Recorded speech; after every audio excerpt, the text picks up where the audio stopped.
when it comes to hirelings who state publicly the supposed time when the Son of Man shall appear in the clouds, there's Herbert W. Armstrong, the founder of the Worldwide Church of God. He predicted in a 1934 edition of the Plain Truth magazine that Christ would return in 1936. He doubled down in a 1940 edition of the Plain Truth, neither plain nor the truth, that said, quote, Christ will come after 3.5 years of tribulation in October 1943, end quote. Well, after those predictions flopped and a number of his members started bolting for the exits, Armstrong moved his operation from Oregon to Pasadena, California. It was actively preached in sermons in the 1960s by ministers within Armstrongism that their members would need to flee to Petra, Jordan in 1972, and Christ would return 3.5 years later. After several of his churches whacked out prophecies, Armstrong was rather gun-shy about setting any more specific dates, rightly so,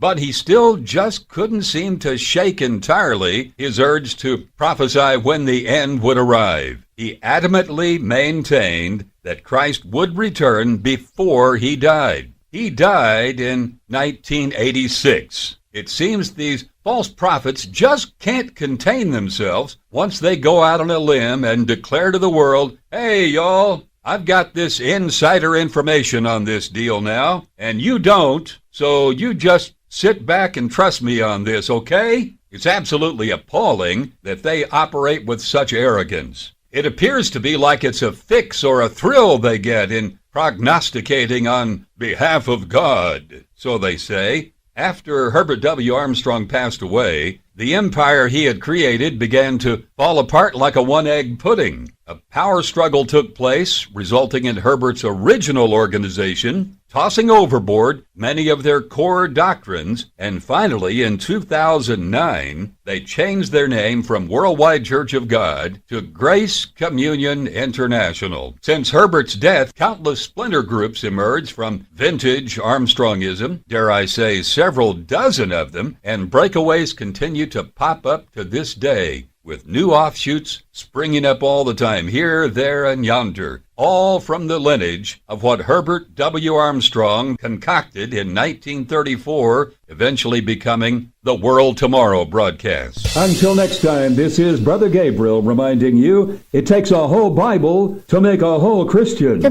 Bible Basic Instructions Before Leaving Earth.